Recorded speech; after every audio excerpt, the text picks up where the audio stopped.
193장입니다.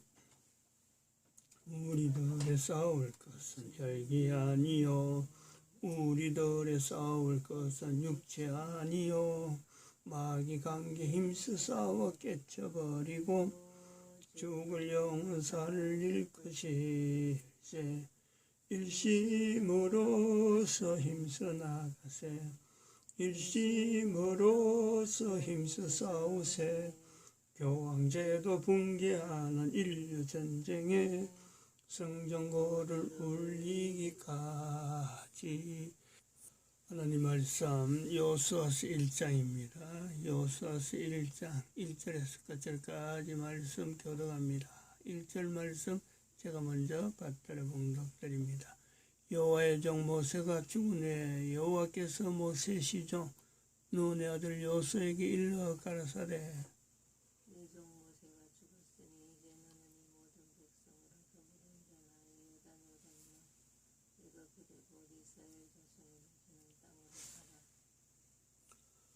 너희가 하나님의 성전인 것과 하나님의 성령이 너희 안에 거하시는 것을 알지 못하느냐. 모든 권세와 정사와 권세와 능력과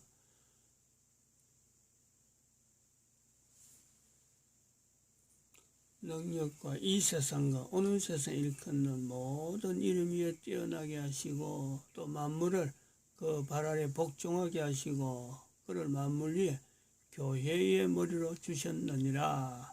교회는 그의 몸이니 만물 안에서 만물을 충만케 하시는 자의 충만이니라. 평강의 하나님이 친히 너희로 온전히 거룩하게 하시고 또 너희 온 영과 혼과 몸이 우리 주 예수 그리스도 강림하실 때에 흠없게 보존되기를 원하노라.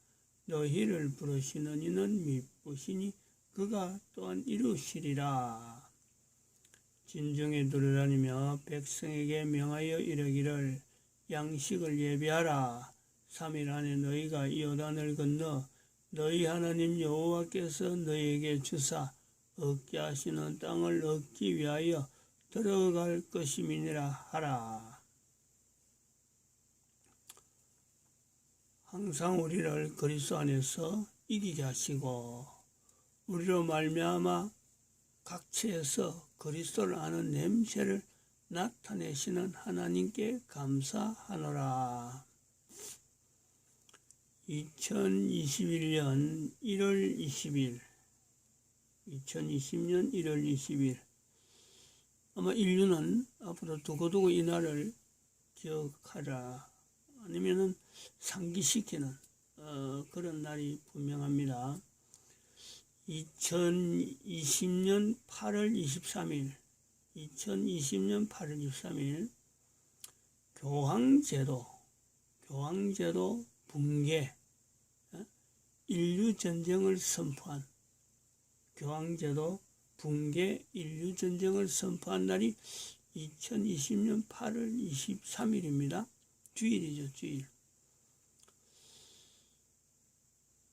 이렇게 선포를 했지만은 실제로 교황이 그 정체를 드러내고 전쟁이라 하는 이런 구조로 인류가 인지하게 되는 것은 지금 2021년 1월 20일 현재에 이렇게 분명하게 드러난 하나를 알고는요, 마렌 본인도 8월 23일 날 선포는 했지만은 언젠가는 미국이 이런 일을 하게 될 것이다 하고 선포는 했지만은 지금 1월 20일쯤에 지금 와서 보면 지금 완전히 교황은 그 정체를 완전히 드러내고 사탄의 위치에 있다 하는 이거 자체를요, 인류에게 지금 알리고 있는 중이죠. 앞으로 인류는 요 내용을 1월 20일하고 같이 연결해야 됩니다. 다른 이야기 하면 안 돼요. 다른 이야기. 이건 지금 하나님께서 작년부터 나타냈던 대한민국 망했다, 미국 망했다, 이스라엘 망했다. 그리고 미국의 대통령 부정선거. 이것은 도대체 왜 이래 일어나느냐. 교황 이 제도, 교황제도에 대한 그 붕괴, 그리고 인류 전쟁에 들어가는 거다. 그리고 또 더 나아가서는 이건 앞으로 뭘 지금 나타내려면은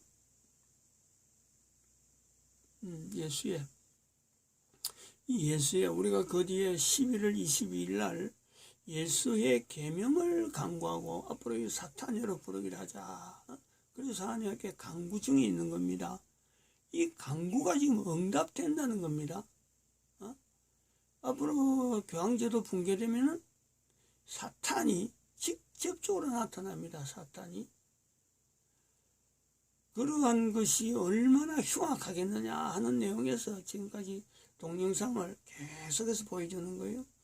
오늘도 동영상을 또 봐야 됩니다. 오늘은 2개를 좀 봐야 되는데 급한 내용입니다. 왜냐면 날짜가 지금 사건이 몰랐던 내용이 너무나 많이 막 한꺼번에 쏟아져 오니까 이걸 참 여기서 공급해서 알려주는 자체가 한계가 있죠. 한계가. 요 내용입니다.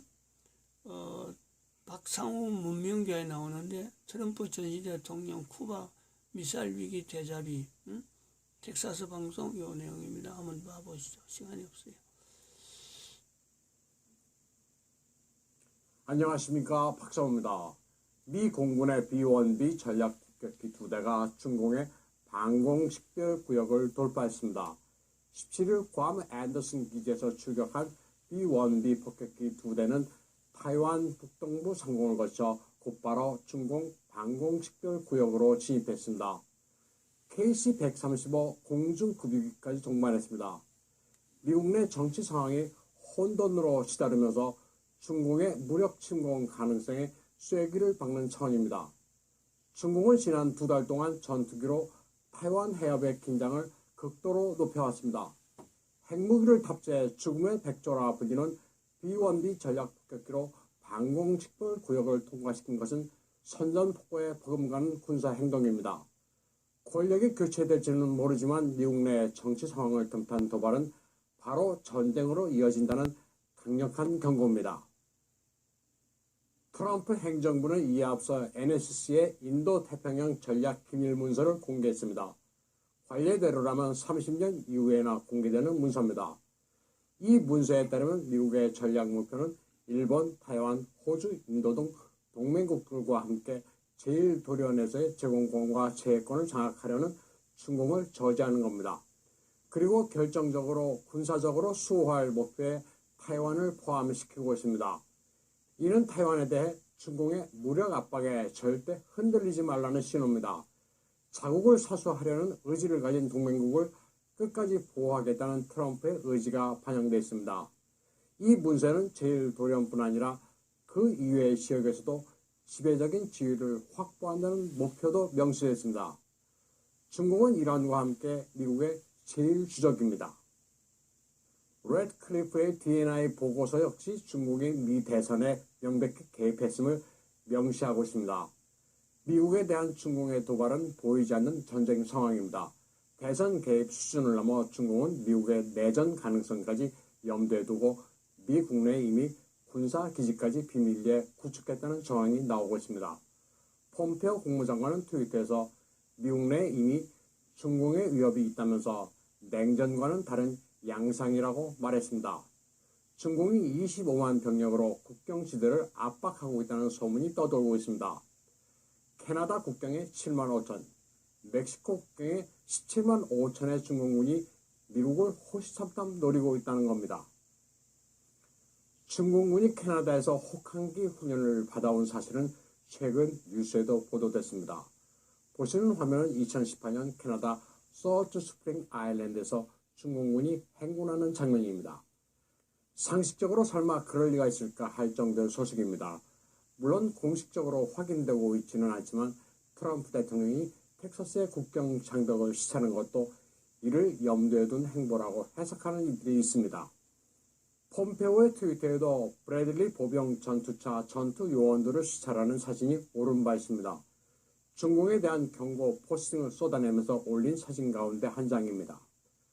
트럼프 대통령은 1월 16일 남부 국경과 관련된 국가 비상사태가 지속된다고 선포했습니다. 2019년 2월에 이미 서명해둔 법안이 계속 유효하다고 발표한 겁니다. 마침 중남미의 마이그런트 캐러밴 행렬이 과테말라를 거쳐 미국 국경지대로 쇄도하고 있습니다. 이들은 바이든에게 약속대로 국경을 열어달라고 요구하고 있습니다. 트럼프 대통령은 우한 폐렴 사태가 심각한 상황에서 이 같은 대량의 난민 유입을 심대한 국가 안보 위협으로 간주하고 있습니다. 대선 사기와 중공의 안보 위협에다 난민 사태까지 겹침으로써 트럼프는 전시 대통령이나 다름없는 지위를 누리게 됐습니다. 서부 텍사스 벨버드 카운티에는 데빌스 리버입니다. 중공은 이 주변에 10만 에이커가 훨씬 넘는 농장을 사들였습니다. 홍콩의 절반에 해당하는 면적입니다. 이는 2019년 상원 법사위에서 FBI 국장 크리스토퍼 레이도 확인한 사실입니다. 중공은 경제적 투자라고 하지만 이를 고지 믿기는 힘듭니다. 이 주변의 드넓은 부지는 2015년부터 GH 아메리카라는 투자회사가 살된 겁니다. 이 회사는 신장 위구르에 위치하는 광후의 산업투자회사 소유입니다. 신장 위구르는 제노사이드와 강제 재교육 수용소로 악명 높은 곳입니다. 미 정보기관들은 중공이 미국 내 토지를 사들여 첩보 기지를 구축하려 하는 것으로 의심하고 있습니다. GH 아메리카의 회장 순광씨는 중공인민해방군 출신으로 신장 위구르 공청단의 부주석을 지낸 인물입니다. 적의 가장 약한 곳을 공격한다는 경영 이념을 가진 그는 중국 내 200대 부호 가운데 한 명입니다. 순광씨는 텍사스에 별 효용 가치도 없는 부지를 높은 가격에 매입한 뒤 신재생 에너지 사업을 한다는 명목으로 풍력 발전기를 대거 설치했습니다. 그리고 대형 수송기가 이착륙할 수 있는 활주로를 건설했습니다. 사실상 군사 기지나 다름없는데 미군 기지와도 인접해 있습니다. 좀 황당하게 들리긴 하지만 냉전시대 쿠바 미사일 위기 때처럼 중공이 여기에 미사일을 밀반입해 배치할 수도 있다는 이야기도 하고 있습니다. 때문에 미국이 우한 폐렴으로 피폐해주고 대선으로 내전 상황으로 돌입하면 군사 개입을 하려는 게 아니냐는 우려도 나오고 있습니다. 워싱턴 DC는 2중, 3중 옥탑과 철조망으로 포위됐습니다. 워싱턴 DC 곳곳에는 군사 검문소가 설치돼 이라크 바그다드의 그린존을 연상케 합니다. 진입은 가능해도 일단 들어가면 밖으로 나올 수 없는 것으로 전해지고 있습니다. 총기 휴대는 아예 금지돼 외지에서 가지고 들어오다가는 바로 체포됩니다. 워싱턴 DC뿐만 아니라 메릴랜드, 플로리다, 미시간, 조지아, 펜실바니아, 워싱턴, 뉴욕, 캘리포니아, 위스콘신주에서도 중무장 험비 차량 등이 배치된 채 비상 상황입니다. 워싱턴 DC를 포함한 미 전역은 겉으로는 평온해 보이지만 실제로는 물밑에서 많은 일들이 벌어지고 있는 것으로 전해지고 있습니다. 린 우드 변호사는 많은 가짜 정보가 유통돼 주의하라면서 모든 거짓은 밝혀진다고 말했습니다. 두려워하지 말라. 그리고 곧 뭔가 발생한다고 예고했습니다. 17일 하루 동안 여러 주요 통신 회사들의 인터넷망이 마비되거나 불안정했습니다. 문제 신고 그래프가 부쩍 올라갔습니다. 인터넷망이 절단되는 사태가 속출했습니다. 특히 언론 검열을 일삼는 빅텍 중 하나인 구글이 크게 휘청했습니다. 17일 하루 새 인터넷망이 문제가 있다는 신고가 40배나 급증했습니다. 주류 매체들의 방송 신호도 갑자기 끊기는 사태가 폭증했습니다. ABC, CBS, CNN이 크게 타격을 받았습니다. 특히 좌파 방송 가운데 가장 악랄한 CNN의 경우 미 동부의 거의 전 지역과 서부 캘리포니아 등지에서 방송 신호가 차단됐습니다. 최근에 다소 좌편향으로 돌아선 폭스뉴스도 방송 신호가 끊겼습니다. 하지만 CNN과 비교해보면 사정은 그나마 좀 나은 편입니다. 인터넷 통신 장애와 함께 지역적으로는 인공지진도 발생했습니다. 워싱턴 DC를 포함한 각 주의 주도는 군대가 완전히 장악했습니다. 트럼프 대통령의 협조 요청에 따라 민병 조직들은 각자 자기 고장에서 가족과 이웃을 지키기로 했습니다. 린 우드 변호사가 예고한 것처럼 비상식량과 플래시, 라디오를 준비해 대처하고 있습니다. 그리고 16일부터 20일까지 워싱턴 DC와 수도에 모이는 것을 피하기로 했습니다. 프라우드 보이스도 오스키퍼스처럼 안티파와 BLM의 폭동에 휘말리지 않을 태세입니다. 방송과 인터넷 통신망의 전면 차단 테스트가 진행 중입니다. 이를 무시하고 방송 신호를 송출하는 것은 불가능합니다. 무단으로 신호 송출을 하는 방송사는 FCC, 연방통신위원회에 의해 방송 허가를 박탈당할 수도 있습니다. 이쯤 되면 바이든의 버추얼 취임식은 아예 불가능할 수도 있습니다. 정보통신을 깜깜이로 만들고 악의 세력을 소탕할 거라는 기대가 높아지고 있습니다. 오늘 방송은 여기까지 하겠습니다. 시청해주신 여러분 감사합니다. 다른 하나는 진자유 TV입니다. 북부도시 포르투의 종양학연구소 외신종합 시작합니다. 마이크 펜스 부통령은 16일 토요일은 모어 해군 비행장연단에서 군인들과 대화하고 트럼프 행정부의 헌신을 선전했습니다. 미군은 실제로 이전에 전장 준비를 위한 장비 부족 상태였고 나토 동맹은 우리의 공동 방어에 대한 약속을 충족하지 못하고 있었습니다. 라고 펜스는 말했습니다. 이란은 중동 전역에서 부활했고 테러 조직인 펜실베이니아 크기의 땅을 통제하고 있었습니다. 펜스는 또한 도널드 트럼프 대통령 의지 아래 군이 완전히 재건되었다고 치하하며 우리는 민주주의의 무기고를 복원했습니다. 그리고 우리는 로널드 레이건 시대 이후 가장 큰 국방력을 강화했습니다. 라고 말하였습니다. 펜스는 또한 미군이 유일하게 성장했던 행정부는 트럼프 임기 기간으로 트럼프 행정부는 미국이 전쟁을 하지 않은 유일한 행정부였으며 내가 업무를 수행했음을 자랑스럽게 여긴다라며 트럼프 행정부의 업적에 칭찬하였습니다. 폼페이오는 트위터에 국무장관을 연임하는 것을 희망한다는 의미심장한 답글을 남겼습니다. 17일 폼페이오는 티베트, 위구르, 중국의 기술 탈취, 대만, 화웨이 및 GTE 제재 등의 문제를 지속 언급하였습니다. 공식 계정이 정부 문서로 보관될 것이라는 글과 자신의 개인 트위터 계정 주소를 남겼으며 연임을 희망한다라는 팬의 글에 자신도 그러길 바란다며 미국인들이 그를 요구할 것이라는 답글을 남겼습니다. 다음 소식입니다. 낸시 펠로시 하원 의장은 크리스토퍼 밀러 국방장관 대행에게 전 공화당 정보원이었던 마이크 앨리스를 국가안보국의 법률고문으로 임명하려는 노력을 즉시 중단할 것을 요구했습니다. 펠로시는 일요일 밀러에게 보낸 편지에서 트럼프의 충성파인 앨리스를 NSA 고문으로 임명하는 시기에 대해서 질문했습니다. 펜타곤에서는 사안의 중요성을 고려하여 12월에 앨리스를 선발한 후 NSA 국장 폴 라카손의 철저한 검증을 거치도록 했으며 때문에 취임이 늦어진 것으로 알려졌습니다. 밀러 대행이 지난 토요일 앨리스를 NSA 법률고문으로 즉시 임명하도록 명령했고 앨리스는 그날 최종적으로 직무 제안을 수락하였다고 NSA는 밝혔습니다. 펠로시는 이에 매우 의심스럽다고 하며 밀러를 향한 편지에서 매우 민감한 정보부 요직에 트럼프 인사를 싣는 것이 국가안보에 심각한 훼손이라고 밝혔습니다. 허나 펠로시가 앨리스의 취임에 영향을 줄 가능성은 없어 보입니다. 펜타곤의 러셀 괴메어는 한 번 직원이 요건을 충족하여 선출되어 당사자가 직무를 수락한 이후에는 만약 취임하지 않으면 그것은 전체 조직 시스템과 절차에 차질을 일으킨다라고 밝혔습니다. 펠로시의 부국장 드류 헨밀은 이날 펠로시가 의회가 감독을 수행할 수 있는 헌법적 권한을 분명 갖고 있다 라고 언급했다고 알렸습니다. 다른 민주당 의원들도 NSA 고문으로서 앨리스가 당파의 영향을 받지 않아야 하는 직무에서 정치적 색깔을 드러낼 것이라는 두려움을 표명했습니다. 나는 이것이 행정부가 자신의 사람들을 심으려는 의도가 매우 분명하다고 생각합니다. 애덤 시프 하원 정보위원회 의장은 일요일 페이스 더 네이션에서 밝혔습니다.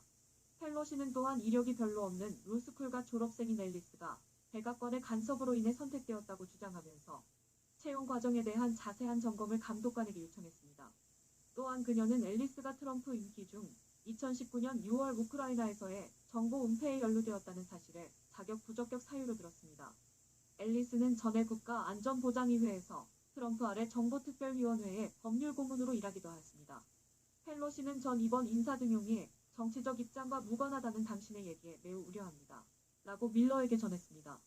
NSA는 수많은 정보기관의 변호인들을 관할하고 소통하여 해당 직무에 대한 임용은 매우 민감하고 중요하게 여겨지는 것으로 알려져 있습니다. 다음 소식입니다. 포르투갈의 한 40대 의료진이 신종 코로나 바이러스 백신을 접종한 지 이틀 후 숨진 채 발견됐습니다.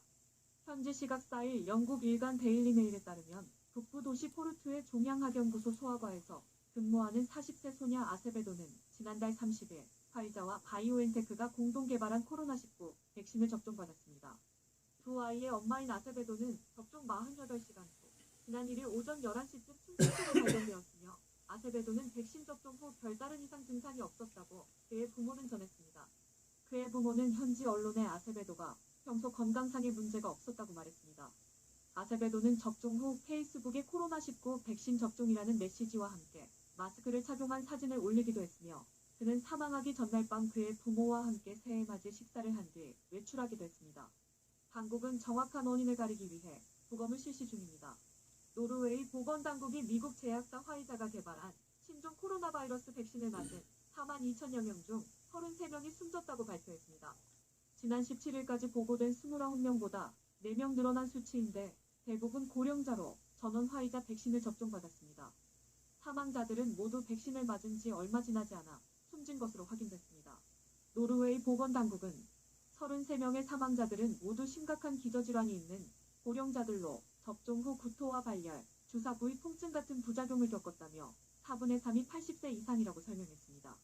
화이자 바이오엔테크가 개발한 신종 코로나 바이러스 백신 접종을 세계 최초로 시작한 영국에서 2명의 알레르기 반응이 보고되었으며 화이자의 임상시험에서는 보고되지 않았습니다.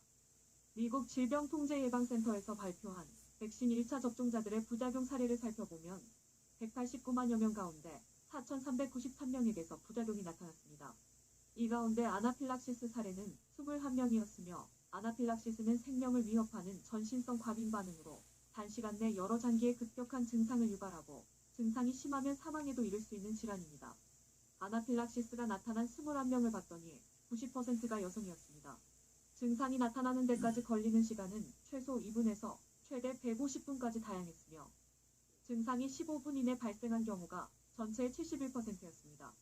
이 같은 수치는 10만 명당 1.1명꼴로 독감 백신 접종 시 아나필락시스가 100만 명당 1명이 나타나는 것과 비교하면 10배 높은 수치라고 미국 CDC는 설명했습니다. 전문가들은 화이자와 모더나와 같은 mRNA 백신 속 폴리에틸렌 글리콜이 알레르기를 일으킬 수 있다고 보고 있습니다. 미국 국제학술지 사이언스지의 관련 내용 보도에 의하면 피의지는 mRNA를 보호해주는 역할을 하는데 기존 백신에는 쓰인 적이 없었고 치약이나 샴푸와 같은 생활용품부터 아나필락시스를 유발하는 많은 약물에서 활용됐다고 설명했습니다.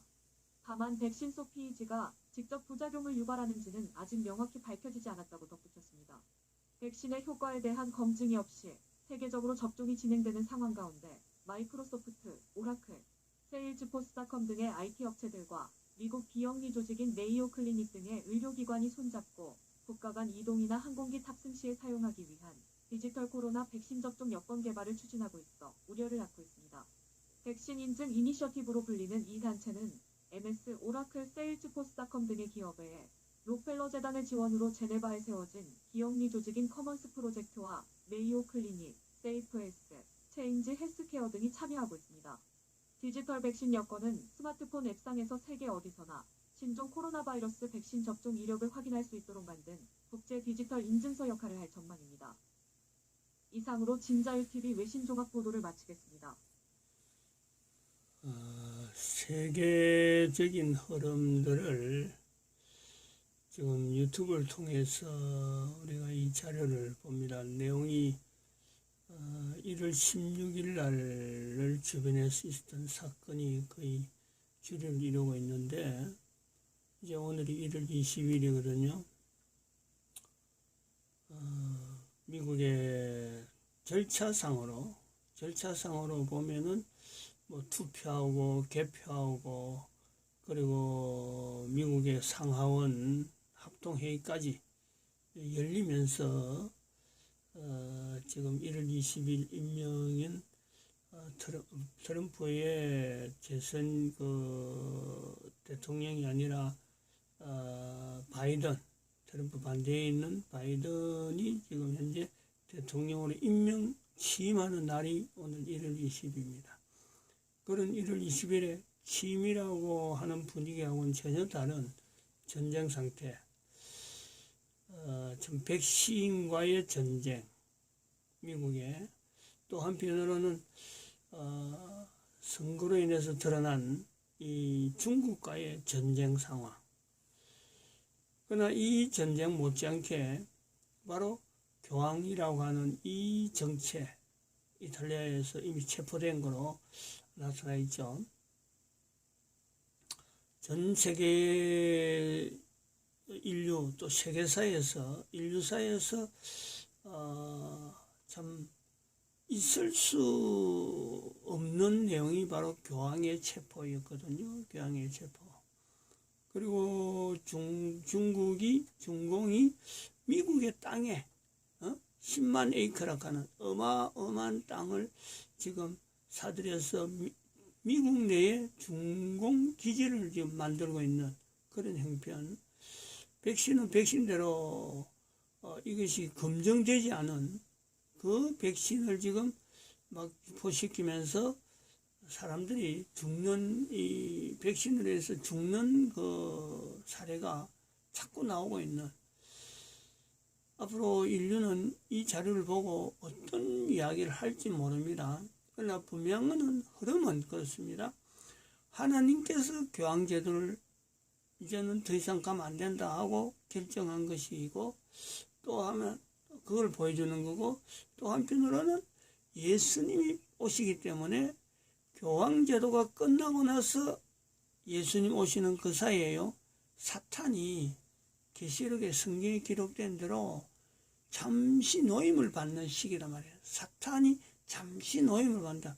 이제 통제 자체를, 지금까지는 참 사탄에 대해서 하나님께서 여러 가지 통제하던 여러 가지 하나님만이 할 수 있는 그 통제가 있었는데, 그 통제가 풀린 듯이 보이는, 여전히 통제는 합니다. 인간들 위해서 할 수 있는 통제는 합니다만은 그 통제가 풀린 듯이 보이는 사탄의 행보가 분명하다는 거예요. 분명해지는 때를 지금 우리한테 보여주는 거죠. 그래서 이런 상황을 보면서 인류들이 해야 될 일은 뭐냐. 이거 뭐 항상 하는 이야기지만은 요 내용이죠, 요 내용.